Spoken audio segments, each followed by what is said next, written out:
Hello guys, welcome back to my channel. இன்றைக்கி நம்ம என்ன சம்மரி பார்க்க போகிறோம் அப்படின்னா, அன்டச்சபிள் ஸ்ப்ரிங். இதை எழுதினவங்க கல்யாண் ராவ். இவர் ஒரு renowned Telugu novelist, short story writer, essayist, playwright and also Dalit பீப்புளுக்கான ஒரு வாய்ஸாகவும் ஒரு இருக்கிறாரு. இவரோட ரைட்டிங்ஸ் எல்லாமே தலித் பீப்புளோட கல்ச்சர், ட்ரெடிஷன், ஹிஸ்ட்ரி இது எல்லாத்தையுமே ரொம்ப போல்டாக எடுத்து வைக்கிற மாதிரி தான் இருக்கும். ஸோ இந்த பர்டிகுலர் நாவல் இதுவுமே ஃபர்ஸ்ட் தெலுங்கு லாங்குவேஜில் தான் பப்ளிஷ் பண்ணியிருக்கிறாங்க 2000. ஆஃப்டர்வர்ட்ஸ் இங்கிலீஷில் ட்ரான்ஸ்லேட் பண்ணியிருக்கிறாங்க.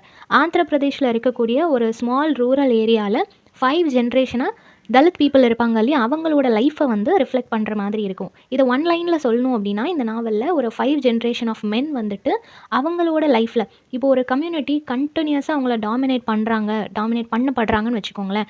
அந்த ஒரு லோ கிளாஸ் பீப்புளில், அந்த ஒரு கூட்டத்திலையும் ஒரு ரிபல்லியன் இருப்பாங்க இல்லையா, அந்த பீப்புளுக்காக ஃபைட் பண்ணணும் அப்படின்னு சொல்லிட்டு யாராவது ஒருத்தங்க வந்து புரட்சி பண்ணிகிட்டு இருப்பாங்க. ஸோ அந்த மாதிரி இருக்கக்கூடிய ஒரு ஃபேமிலியோட ஸ்டோரியை தான் அகெயின் அவங்க மெமரிஸ் அண்ட் ரெக்கார்டிங்ஸ் மூலமாக மறுபடியும் அதுக்கு சோல் கொடுக்குற மாதிரியான ஒரு நாவலாக இது இருக்கும். ஸோ இந்த நாவல் வந்து ஒரு counter narrative to mainstream அந்த மாதிரி தான் எழுதியிருப்பாங்க. ஓகேவா? ஸோ கேஸ்ட் வைஸ் அந்த ஹிஸ்ட்ரியாக இருக்கட்டும், ட்ரெடிஷன், சாங், டான்ஸ் இது எல்லாமே கலெக்டிவாக ஒரு மெமரிஸ், நிறையா தலித் பீப்புளோட மெமரிஸ் எல்லாத்தையும் இங்கே வந்து ஒன்றா போர் பண்ண மாதிரி தான் இருக்கும். ஓகேவா?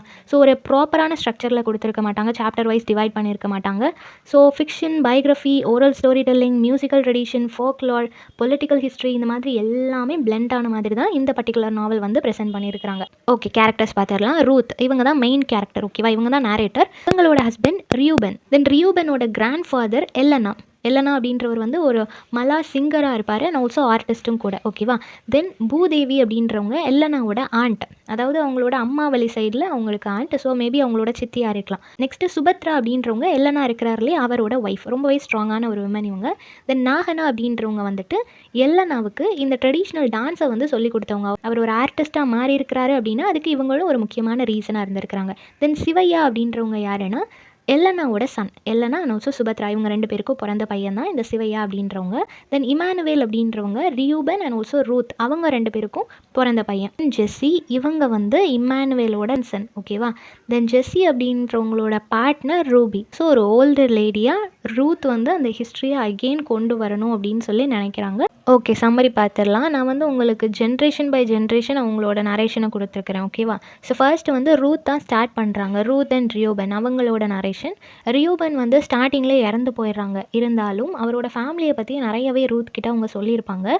ஸோ ரூத் வந்து என்ன டிசைட் பண்ணுறாங்க அப்படின்னா, அவங்க பார்த்த வரைக்கும் இந்த மாதிரி தலித் கம்யூனிட்டியில் இருக்கக்கூடிய ஒரு ஃபேமிலி இந்த அளவுக்கு போல்டாக இருந்திருக்கிறாங்க அப்படின்னு சொல்லி அவங்க கேள்விப்பட்டது அவங்களோட ஹஸ்பண்டோட ஃபேமிலியை தான். ஸோ அப்படிப்பட்ட பிரேவான பீப்புளை பற்றி இந்த வேர்ல்டுக்கு நம்ம சொல்லணும், அதை ஹிஸ்ட்ரியாக மாற்றணும். அப்போ தான் இதுக்கப்புறம் வரக்கூடிய ஜென்ரேஷன் இன்னும் அவங்க வந்து போல்டாக அவங்களோட கருத்துக்களை வைப்பாங்க அப்படின்னு சொல்லிட்டு அவங்க நிறைய விஷயங்களை கலெக்ட் பண்ண ஆரம்பிக்கிறாங்க. அவரோட ஆன்சிஸ்டர்ஸ் எல்லாருமே என்னெல்லா டினி அப்படின்னு சொல்லக்கூடிய ஒரு வில்லேஜில் வாழ்ந்த மாதிரி அவர் சொல்லியிருப்பார். ஸோ அங்கே தான் இவங்களோட அந்த கேஸ்ட் ஹையரார்கி ரொம்பவே டாமினண்ட்டாக அவங்கள ரொம்ப சப்ரெஸ் பண்ணது அந்த இடத்துல தான் அப்படின்னு சொல்லிட்டு அவர் ஆல்ரெடி சொல்லியிருப்பார்.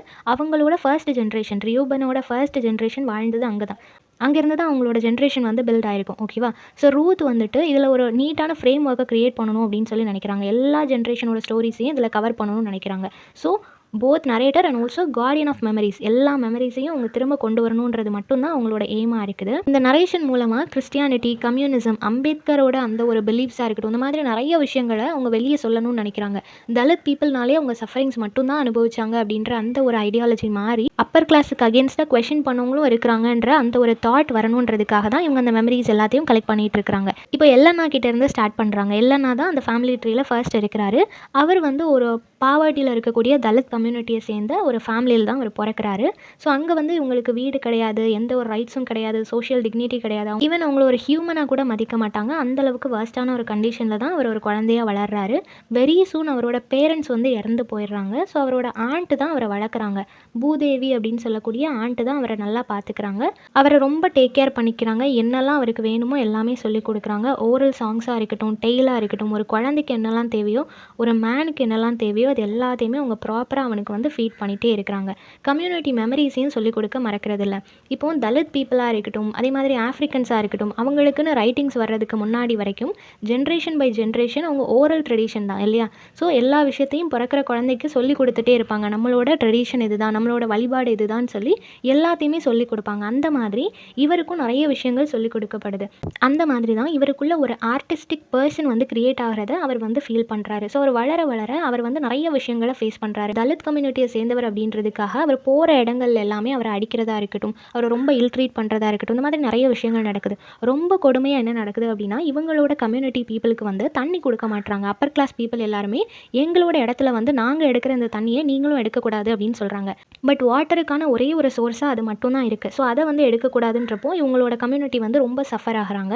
தென் அவங்களுக்குன்னு இருக்கக்கூடிய அந்த கேஸ்ட் டியூட்டிஸை வந்து அவங்க கண்டினியூஸாக பண்ண சொல்கிறாங்க. அது வந்து அவங்க எப்போவுமே சர்வெண்ட்டாக தான் இருக்கணும், இல்லை அவங்களுக்கு படிப்பு கொடுக்கக்கூடாது, இந்த மாதிரி நிறைய விஷயங்களை வந்து அவங்க ஃபாலோ பண்ண வேண்டியதாக இருக்குது. எப்போவுமே ஒரு அன்பெய்டு லேபர் மாதிரி அவங்க என்ன வேலை சொன்னாலும் உடனே செய்யணும். அதுக்கு அவங்க அமௌண்ட் விருப்பம் இருந்தால் கொடுப்பாங்க, இல்லைன்னா கொடுக்க மாட்டாங்க. ஸோ இந்த மாதிரி நிறைய விஷயங்களை அவர் டாலரேட் பண்ணிகிட்டே இருக்கிறாரு. ஒரு பாயிண்ட் ஆஃப் டைமில் அவருக்கு ரியலைஸ் ஆகுது, இந்த மாதிரி கேஸ்ட் அப்படின்ற ஒரு விஷயத்தை வச்சுட்டு நம்மளை எந்த அளவுக்கு சப்ரஸ் பண்ணுறாங்க, என்னெல்லாம் நமக்கு மறுக்கப்படுது, ஃபுட், வாட்டர், மூவ்மெண்ட், ஐடென்டிட்டி, இந்த மாதிரி நிறைய விஷயங்களை நம்ம இழந்துட்டு இருக்கிறோமே, நம்ம வாய்ஸ் அவுட் பண்ணலையே அப்படின்றத ரியலைஸ் பண்ணுறாரு. தென் ஃபர்ஸ்ட் அவருக்கான ஒரு ஐடென்டிட்டியை க்ரியேட் பண்ணணும் அப்படின்னு சொல்லி நினைக்கிறாரு. அவருக்குள்ள ஒரு டேலண்ட் இருக்கிறத அவர் ஃபிகர் அவுட் பண்ணுறாரு. அவருக்கு வந்து நல்லா பாட தெரியுது அப்படின்றத தெரிஞ்சுக்கிறாரு. ஸோ நிறைய சாங்ஸ் வந்து க்ரியேட் பண்ணுறாரு. ஆனால் அந்த சாங்ஸ் வந்து தலித்தோட பெயின், ஹங்கர், இன்ஜஸ்டிஸ் இது எல்லாத்தையும் ரிஃப்ளெக்ட் பண்ணுற மாதிரி இருக்குது. ஸோ ட்ரெடிஷ்னலாக கேஸ்ட் பேஸ் அவங்க பாடக்கூடிய அந்த சாங்ஸ் மாதிரி இல்லாமல் இவராக நிறைய சாங்ஸ் வந்து க்ரியேட் பண்ணுறாரு.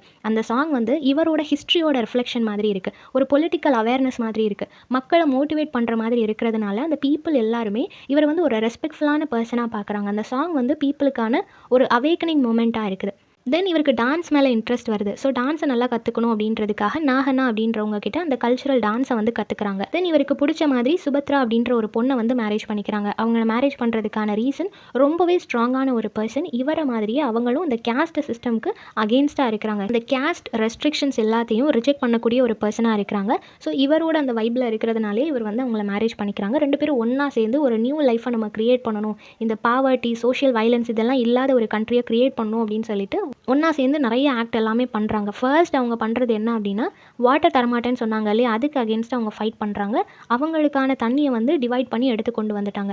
அப்பர் கிளாஸ் உங்களோட ஷேர் பண்ணக்கூடாதுன்னு தானே சொல்கிறீங்க, பட் எங்களுக்குன்னு தனியாக கொடுத்துருங்க அப்படின்னு சொல்லிட்டு சண்டை போட்டு அதை டிவைட் பண்ணி அவங்க பீப்புளுக்கான வாட்டரை ஃபர்ஸ்ட் இவங்க பிரித்து கொண்டு வந்தாங்க. தென் இவங்களோட ஹோம் வந்து அந்த கம்யூனிட்டிலேயே கல்ச்சுரலுக்கான ஒரு சர்வைவலாக சாங், ஸ்டோரி, மெமரிஸ் இந்த மாதிரி எப்போவுமே பீப்புள் ஆக்டிவாக அலைவாக இருக்கிற மாதிரியான ஒரு பிளேஸாக அது மாறுச்சு. ஸோ இந்த கப்பலோட இந்த ஒரு மோட்டிவேஷன் அங்கே இருக்கக்கூடிய எல்லா பீப்புளுக்கும் ஒரு கரேஜ் கொடுக்குற மாதிரி ஒரு மோட்டிவேஷனாக இருந்துச்சு அப்படின்றத சொல்கிறாங்க. நெக்ஸ்ட் வந்துட்டு இமானுவேல், அவரோட ஜென்ரேஷன், அதாவது எல்லனா அண்ட் சுபத்ரா இவங்களுக்கு வந்து ஒரு பையன் பிறக்கிறான். அந்த பையன் இமானுவேல். இப்போது எல்லனா அண்ட் சுபத்ராவோட காலத்துக்கு அப்புறமா இந்த பையன் வந்து ஒரு யங் மேனாக இருக்கும்போது அவன் அங்கே நடக்கக்கூடிய இன்ஜஸ்டிஸ் எல்லாத்தையும் நோட் பண்ணுறான். ஆல்ரெடி அவனோட கேஸ்ட் வைஸ் அவன் நிறைய க்ரூயாலிட்டிஸ் எல்லாத்தையுமே ஃபேஸ் பண்ணுறான். இன்னொரு பக்கம் அவனோட பேரண்ட்ஸோட டிக்னிட்டி, அவங்க பேரண்ட்ஸுக்கு வந்து அந்த கம்யூனிட்டியில் நல்ல ஒரு பேர் இருக்குது. அவங்க ஆல்ரெடி ஒரு ரிபெல்லியன் மாதிரி அங்கே இருந்திருக்கிறாங்க இல்லையா, நிறைய இடங்களில் வாய்ஸ் அவுட் பண்ணியிருக்காங்க. அவங்களுக்கு ஒரு லீடர் மாதிரி இருந்திருக்கிறாங்க. பட் அதே சமயம் அவங்களுக்கு நிறைய எனிமீஸும் இருந்திருப்பாங்க இல்லையா. ஸோ எல்லாத்தையுமே ஒரு ஃபேஸ் பண்ணுற மாதிரியான ஒரு சிச்சுவேஷனாக இருக்குது. ஸோ எல்லாமே இவரை வந்து ஃபிசிக்கலி அண்ட் ஆல்சோ மென்டலி நிறையவே அஃபெக்ட் பண்ணிகிட்டு இருக்குது. தென் அந்த ஒரு பிளேஸில் வந்து என்வரான்மெண்ட் சேஞ்சஸ் நடக்குது. அவுட் சைட்லேருந்து நிறைய பேர் உள்ளே வர ஆரம்பிக்கிறாங்க. மிஷனரிஸ் வராங்க, சோஷியலிஸ்ட் திங்கர்ஸ் வராங்க, கம்யூனிஸ்ட் குரூப் வருது. ஸோ அந்த மாதிரி நிறைய பேர் வரும்போது இந்த பீப்புளுக்கு கொஞ்சம் அவேர்னஸ் கிடைக்குது, ஐடியாலஜி சேஞ்ச் ஆகுது. இப்போ ஈக்குவாலிட்டியோட இம்பார்ட்டன்ஸை அவங்க புரிஞ்சுக்கிற ஆரம்பிக்கிறாங்க. இப்போது நிறைய தலித் இன்க்ளூடிங் இமானுவேல் இவங்க எல்லாருமே என்ன பிளான் பண்ணுறாங்க அப்படின்னா, நம்மளோட இந்த ஒரு தலித் அப்படின்ற ஐடென்டிட்டி போகணும், நமக்கு இருக்கக்கூடிய அந்த ஒரு ப்ராப்ளம்ஸ் எல்லாமே மாறணும் அப்படின்னா இந்த லைஃப் ஸ்டைலே கம்ப்ளீட்டாக மாறணும். ஸோ தலித் அப்படின்ற ஐடென்டிட்டியை விட்டுட்டு அந்த அன்டச்சபிலிட்டி ரிச்சுவல்ஸ் இது எல்லாத்துலேருந்தும் எஸ்கேப் ஆகிறதுக்காக கிறிஸ்டியானிட்டியை அவங்க அடாப்ட் பண்ணிக்கிறாங்க. ஸோ ஃபேமிலிஸ் எல்லாமே கிறிஸ்டியனாக கன்வெர்ட் ஆனதுனால தான் இவருக்கும் இமானுவேல் அப்படின்னு சொல்லிட்டு நேம் வந்து மாறுது. ஓகேவா. ஸோ ஃபேமிலி மொத்தமும் இப்போ ஒரு ஸ்மால் இம்ப்ரூவ்மெண்ட்டை ஃபீல் பண்ணுறாங்க. எல்லாருக்கும் எஜுகேஷன் கொடுக்கப்படுது, ஒரு நியூ ஐடென்டிட்டி கிடைக்குது, எல்லாருமே ரொம்ப ரெஸ்பெக்ட்ஃபுல்லாக ட்ரீட் பண்ணப்படுறாங்க. ஈக்குவாலிட்டி அப்படின்ற ஒரு விஷயம் எல்லார் மத்தியிலையுமே ரொம்பவே விசிபிளாக தெரிகிற மாதிரியான ஒரு சிச்சுவேஷன் இருக்குது. தென் இம்மானுவேல் வந்து கம்பேரிட்டிவ்லி அவனோட முந்தின ஜெனரேஷனை விட இவனுக்கு பொலிட்டிக்கல் ஐடியாஸ் நிறையவே இருக்குது. பொலிட்டிக்கலி ரொம்பவே அவேராக இருக்கிறான். எந்த அளவுக்கு நம்ம வந்து பொலிட்டிக்கலாக ஒரு விஷயத்தை ஹேண்டில் பண்ணணும், போலீஸோட அந்த ஒரு வயலன்ஸாக இருக்கட்டும், இல்லை மக்கள் வந்து நிறைய டிஸ்கிரிமினேஷன்ஸ் எல்லாம் கொண்டு வராங்க இல்லையா. ஸோ இது எல்லாத்தையும் எப்படி ஹேண்டில் பண்ணணும் அப்படின்றது அவனுக்கு தெரிஞ்சிருக்கு. ஒரு பாயிண்ட் ஆஃப் டைமில் அவன் வந்து என்ன பிலீவ் பண்ணுறான் அப்படின்னா, ஜஸ்ட் கன்வர்ஷன் மட்டும் ஒரு விஷயத்தை பிரேக் பண்ணிடாது. இப்போ வந்து நான் ஹிந்துவில் இருக்கிறேன், அதனால எனக்கு வந்து நிறைய ப்ராப்ளம் வருதுன்னு சொல்லிட்டு நான் கிறிஸ்டியானிட்டிக்கு மாறுறேன், இல்லை கிறிஸ்டியனாக இருக்கிறேன் நிறைய ப்ராப்ளம் வருதுன்னு நான் ஹிந்துவாக மாறுறேன் அப்படின்னா அதனால் எதுவுமே மாற போகிறது இல்லை இல்லையா. கேஸ்ட் அப்படின்றது நம்மளோட ஐடென்டிட்டி மாதிரி மாறிடுச்சு. ஸோ அதை வச்சு தான் நம்மளை வந்து ஐடென்டிஃபை பண்ணுறாங்களே தவிர ரிலீஜியன் அப்படின்றது நம்மளோட எந்த சிச்சுவேஷனையும் மாற்ற போகிறதில்ல அப்படின்றத புரிஞ்சுக்கிறாங்க. ஸோ ஒன்லி வே நம்ம படித்தா மட்டும்தான், ஒரு பொலிட்டிக்கலி நம்ம ஒரு லீடராக மாறினா, படித்து ஒரு நல்ல பொசிஷனுக்கு போனால் மட்டும்தான் இந்த சிச்சுவேஷன் மாறுமே தவிர அதர்வைஸ் யாரும் நம்மளை மதிக்க மாட்டாங்க அப்படின்றது அவனுக்கு புரிஞ்சு போச்சு. இமானுவேல் வந்து அவனோட பையனான ஜெஸிக்கு வந்து நிறைய விஷயங்களை சொல்லி கொடுக்குறான். இந்த வேர்ல்டு வியூ, நீ வந்து நல்லா படிச்ச அப்படின்னா உனக்கு வந்து நல்ல விஷயங்கள் எல்லாம் உன்னை வந்து சேரும். எந்த இடத்துலையும் நீ ஈஸியாக இது என்னோட கேஸ்ட், இதனால என்னை இப்படி தான் ட்ரீட் பண்ணுவாங்க, ஸோ இதை நான் அக்செப்ட் பண்ணிக்கிறேன் அப்படின்னு சொல்லி நீ எந்த இடத்துலையும் அக்செப்ட் பண்ணிக்க கூடாது. நீ வாய்ஸ் ரைஸ் பண்ணணும், உன்னோட ஐடென்டிட்டியை நீ தான் டிசைட் பண்ணணும் அப்படின்ற மாதிரி நிறைய மோட்டிவேட்டிங் அண்ட் ஆல்சோ இன்ஸ்பைரிங்கான விஷயங்கள் எல்லாமே அவரோட பையனுக்கு சொல்லி கொடுக்குறாங்க.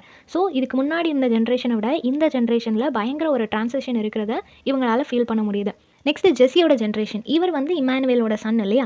ஸோ இவர் வந்து வளர ஆரம்பிக்கும் போது நல்லாவே பொலிட்டிக்கலி ரொம்பவே ஆக்டிவான ஒரு பர்சனாக இருக்கிறாங்க. ஏன்னா அவங்க அப்பா நிறைய விஷயங்கள் சொல்லி கொடுத்துருக்காங்க இல்லையா? ஸோ இந்த கம்யூனிஸ்ட் ஐடியாலஜிஸ் எல்லாமே இவரை ரொம்பவே இன்ஃப்ளூயன்ஸ் பண்ணுது. நம்ம தான் நம்மளோட பிரச்சனைக்காக நம்ம வாய்ஸ் அவுட் பண்ணணும். இப்போ விடுதலை மூவி எல்லாம் பார்த்தோம் அப்படின்னா அவங்க ஒரு நெக்ஸலைட் குரூப் மாதிரி இருப்பாங்க இல்லையா? ஸோ அந்த மாதிரி அவங்களோட ரைட்ஸுக்காக அவங்க வயலன்ஸை கையில் எடுக்கிறாங்க. பட் அது வந்து அவங்க வேணும்னு பண்ணலை. ஒரு பாயிண்ட் ஆஃப் டைமில் உங்களுக்கு என்ன பண்ணுறதுன்னு தெரியல, ஸோ அதனால் அந்த மாதிரி பண்ணுறாங்க இல்லையா? அந்த மாதிரி இந்த ஜெஸ்ஸி அப்படின்றவரும் ஸ்டூடெண்ட் ஆக்டிவிசமாக இருக்கட்டும், அவரோட லேண்ட் ரைட்ஸுக்காக நிறைய அந்த சோஷியல் ஸ்ட்ரகிள்ஸ் எல்லாத்துலேயுமே அவர் வந்து இன்வால்வ் ஆகிட்டே இருக்கிறாரு. ஸோ இப்போ ஜெஸிக்கு வந்து ரொம்ப விசிபிளாக ஒரு கான்ட்ரடிக்ஷன் தெரியுது. என்ன அப்படின்னா, இப்போ ஸ்டேட் லெவலில் பார்க்கும்போது அங்கே இருக்கக்கூடிய அந்த லா எல்லாமே ஒரு ஈக்குவாலிட்டியை ஃபாலோ பண்ணுது. எல்லாருக்கும் ஒரே மாதிரி தான் சட்டம். இப்போ சிட்டி சைட்லாம் பார்த்தோம் அப்படின்னா யார் என்ன கேஸ்ட் அப்படின்றதெல்லாம் யாரும் பார்க்குறதில்ல. பட் ரூரல் பிளேஸில் தான் இன்னமும் அந்த கேஸ்ட் அண்ட் ரிலீஜியஸ்க்கு அவ்வளோ இம்பார்ட்டன்ஸ் கொடுத்துட்டு இருப்பாங்க. ஸோ இவர் வந்து பார்க்குறாரு அந்த ஒரு கான்ட்ரடிக்ஷன். சிட்டி சைடெல்லாம் பார்க்கும்போது எல்லாருமே ஈக்குவலாக இருக்கிறாங்க, ஆனால் இப்போவும் வில்லேஜ் சைடில் வந்து இந்த கேஸ்ட் வயலன்ஸ் இருந்துகிட்டே இருக்குது அப்படின்றத நோட் பண்ணுறாரு. ஸோ இவர் வந்து under ground political network fight பண்ணுறதுக்காக அதில் வந்து இன்வால்வ் ஆகலாம் அப்படின்னு சொல்லி முடிவு பண்ணுறாரு. ஸோ அவருக்கான அந்த ஒரு டிக்னிட்டி, ரெஸ்பெக்ட், ரைட்ஸ் இதெல்லாம் வேணும் அப்படின்றதுக்காக யாரெல்லாம் அவங்களை அப்ரெஸ் பண்ணுறாங்களோ அந்த கம்யூனிட்டிக்கு அகேன்ஸ்டாக இவங்க எல்லாருமே ஃபைட் பண்ண ஸ்டார்ட் பண்ணுறாங்க. இவர் ஒரு ரெவல்யூஷனரி ஃபிகராகவே மாறிடுறாரு. அவங்களோட லைஃப்பை சாக்ரிஃபைஸ் பண்ணுறதுக்கு ரெடி ஆகிட்டாங்க. அந்த மொமெண்ட் தான் இவர் வந்து ரூபியை மீட் பண்ணுறாரு. இவரை மாதிரியே ரொம்பவே ஈக்குவலி கமிட்டடாக இருக்கக்கூடிய ஒரு விமன், சொசைட்டியில் ஒரு சேஞ்ச் வேணும் அப்படின்னு நினைக்கக்கூடிய ஒரு பொண்ணு அவங்க. ஸோ இவங்க 2 பேரும் ஒன்றா சேர்ந்து ஒர்க் பண்ண ஆரம்பிக்கிறாங்க. எவ்வளோ டேஞ்சர் வந்தாலும் எல்லா சமயமும் அவங்களோட குறிக்கோள் ஒன்றா தான் இருக்குது. இப்போ இவங்களோட இந்த ஒரு ஆதிக்கம் அதிகமாகும் போது நிறைய போராட்டங்களாக இருக்கட்டும், நிறைய வயலன்ஸாக இருக்கட்டும், இவங்களோட ரைட்ஸுக்காக அவங்க வந்து குரல் எழுப்பும் போது என்ன ஆகுது அப்படின்னா, local bowlers, landlords, local parties இருப்பாங்க இல்லையா? அவங்க எல்லாருமே என்ன பண்ணுறாங்க அப்படின்னா இவரை வந்து ஒரு த்ரெட்டாக பார்க்குறாங்க. ஸோ இவரை வந்து நம்ம அழிச்சிட்டோம் அப்படின்னா அதுக்கப்புறம் இந்த மாதிரி யாரும் கிளம்பி வரமாட்டாங்க. இவர் தான் அதை லீட் பண்ணுறது, ஸோ இவரை ஆஃப் பண்ணணும் அப்படின்னு சொல்லிட்டு அவரை கொலை பண்ணுறதுக்காக பிளான் பண்ணுறாங்க. அதே மாதிரி ஒரு நாள் ட்ராப் பண்ணிடுறாங்க. அவர் ஸ்டேஜில் இருக்கும்போது அவர் என்கவுண்டரும் பண்ணிடுறாங்க. ஸோ அவரை வந்து ஒரு நக்சலைட் டீமோட லீடர் அப்படின்ற மாதிரி அவங்க ப்ரொஜெக்ட் பண்ணிவிட்டு அவரை கில் பண்ணிடுறாங்க. ஸோ இதுவுமே ஒரு எக்ஸாம்பிள் ஆகிடுச்சு. தலித் வந்து என்ன தான் அவங்க வாய்ஸ் அவுட் பண்ணணும்னு நினச்சாலும், ஒரு ஹீரோ மாதிரி அவங்க எழும்பி வந்தாலும் மற்ற அப்பர் கிளாஸ் பீப்புள் அவங்கள வந்து ஒரு த்ரெட்டாக யூஸ் பண்ணி ஈஸியாக அவங்கள கொலை பண்ணிடுவாங்க அப்படின்றது வந்து இவங்களுக்கு புரிஞ்சு போச்சு. இதில் வந்து லாஸ்ட் ஜென்ரேஷன் ரியூபன் அண்ட் ரூத் தான். ஓகேவா? ஸோ ஃபைனலி ரியூபன் வந்து அவங்களோட ஃபேமிலி, அந்த ஏன்சிஸ்டர்ஸ் இருப்பாங்க இல்லையா, ஒவ்வொருத்தவங்களோட அந்த ஒரு கான்ட்ரிபியூஷனையும் அவர் தெரிஞ்சுக்கிறாரு. எல்லனாவோட சாங்ஸ் எந்த அளவுக்கு மோட்டிவேஷ்னலாக இருந்துச்சு, சுபத்ரா எந்த அளவுக்கு ஒரு கரேஜியஸான விமனாக ஃபைட் பண்ணாங்க, இமானுவேல் எந்த அளவுக்கு ஒரு பொலிட்டிக்கல் அவேர்னஸோடு இருந்தார், ஜெஸ்ஸி அவங்க வந்து எந்த அளவுக்கு அவங்க ஹஸ்பண்டுக்கு சப்போர்ட் பண்ணாங்க. ஸோ இது எல்லாத்தையுமே அவர் தெரிஞ்சுக்கிறாரு. ஸோ இந்த ஸ்டோரிஸ் எல்லாத்தையுமே அவரோட ஒய்ஃப் கிட்ட ஷேர் பண்ணுறாரு. அவங்க இன்னும் நிறைய ஸ்டோரிஸ் கலெக்ட் பண்ணி அது எல்லாத்தையுமே ஒரு புக்கை அவங்க கன்வெர்ட் பண்ணுறாங்க. இவங்களோட ஜீனாக இருக்கட்டும், அவங்களோட ப்ராக்டிஸாக இருக்கட்டும், அவங்களோட அந்த ஸ்டோரிஸ் எல்லாம் தான் இவரை வந்து ஒரு thoughtful, sensitive and also social conscious மேனாக மாற்றுச்சு அப்படின்னு சொல்லி அவர் ரொம்பவே நம்புறாரு. ஸோ இப்போ இவர் தான் இந்த folk memory and also early generation, இது ரெண்டுக்கும் ஒரு பிரிட்ஜாக இருக்கிறது இவர் தான். ஏன்னா இவருக்கு தான் அதை பற்றி ஒரு நல்ல புரிதல் இருக்குது. இன்னமும் அதை பற்றின மெமரிஸும் அவர்கிட்ட இருக்கிறதுனால அதை அடுத்த ஜென்ரேஷனுக்கு கொண்டு போகணும் அப்படின்னு சொல்லி இவர் நினச்சிட்டு இருக்கிற அந்த மொமெண்ட் தான் ரூத்தை மீட் பண்ணுறாங்க. அவங்களுக்குள்ள ஒரு ரிலேஷன்ஷிப் ஸ்டார்ட் ஆகுது. ஸோ அவங்க நிறைய விஷயங்கள் ஷேர் பண்ணிக்கிறாங்க. ஸோ கொஞ்ச நாளில் ரியூபன் இறந்ததுக்கப்புறமா அவரோட அந்த ஒரு எய்மை வந்து இவங்க ஃபுல்ஃபில் பண்ணணும்னு சொல்லி நினைக்கிறாங்க. ரியூபனோட அந்த மெமரிஸ் எல்லாத்தையுமே ஒரு ஹிஸ்ட்ரியாக மாற்றணும்னு சொல்லி இவங்க ட்ரை பண்ணிட்டு இருக்காங்க. ஸோ ரூத் என்ன பிலீவ் பண்ணுறாங்க அப்படின்னா, இந்த தலித்தோட ஹிஸ்ட்ரி அப்படின்றது அது ஒரு ரெக்கார்டான அஃபிஷியல் புக் மட்டும் கிடையாது. அதில் இன்னும் சாங்ஸ், பாடிஸ், லேபர், மெமரி இந்த மாதிரி நிறைய விஷயங்கள் இன்னும் அலைவாக இருக்குது அப்படின்றத சொல்கிறாங்க. ஏன்னா அது அவங்களோட பெயின் இல்லையா? ஸோ நம்ம சந்தோஷமாக இருந்த விஷயங்கள் கூட கொஞ்சம் நாளைக்கு அப்புறம் அழிஞ்சு போயிடும். பட் பெயின் அண்ட் சாரோ அவ்வளோ சீக்கிரமாக அழிஞ்சு போகாது. அந்த அளவுக்கு அது ஒரு வழியோடு எழுதப்பட்டது. ஸோ அது வந்து சாதாரண புக் இல்லை அப்படின்றத சொல்கிறாங்க. ஸோ அந்த டைட்டில் அன்டச்சபிள் ஸ்ப்ரிங் அப்படின்றது ரொம்பவே ப்ளசண்ட்டான ஒரு விஷயம் இல்லையா? எவ்வளோ பியூட்டிஃபுல்லாக இருக்கும். அதே மாதிரி தான் இந்த தலித் பீப்புள், அவங்களுக்குள்ளேயும் நிறைய அழகான விஷயங்கள் இருக்குது. பட் அன்டச்சபிள் அப்படின்ற ஒரு விஷயத்தை வச்சுட்டு நீங்கள் அவங்கள வந்து ரசிக்க மறக்கிறீங்க, அவங்கள வந்து ப்ராப்பராக நீங்கள் வெல்கம் பண்ண மாட்டீங்க அப்படின்றத சொல்கிறாங்க. அண்ட் ஆல்சோ என்னதான் நீங்கள் வந்து அவங்கள அன்டச்சபிள்னு கன்சிடர் பண்ணாலும் காலம் போக போக எப்படி ஸ்ப்ரிங் சீசன் தொடர்ந்து வந்துக்கிட்டே இருக்குதோ அதே மாதிரி தான் அந்த கம்யூனிட்டியில் இருக்கிறவங்களும் அவங்களும் ஒரு ரெசிலியன்ஸோட எத்தனை தடவை நீங்கள் அவங்கள வந்து டாமினேட் பண்ணணும், அவங்கள வேனிஷ் பண்ணணும்னு நினச்சாலும் ஒரு ஸ்ப்ரிங் சீசன் எப்படி தொடர்ந்து வந்துக்கிட்டே இருக்குமோ அதே மாதிரி அவங்களும் வந்துட்டே இருப்பாங்க அப்படின்றத சொல்கிறாங்க. நெவர் டெஸ்ட்ராய்டு, என்றைக்குமே அவங்கள உங்களால் அழிக்க முடியாது அப்படின்றது தான் இந்த ஒரு நாவல் மூலமாக அவங்க சொல்ல வர்ற மெசேஜாக இருக்குது. ஸோ இந்த சம்மரி எல்லாருக்கும் புரிஞ்சிருக்கும்னு நினைக்கிறேன். நெக்ஸ்ட் என்ன டாப்பிக்கில் வீடியோ போடலாம்னு சொல்லி கமெண்ட் பண்ணுங்கள். தேங்க்யூ.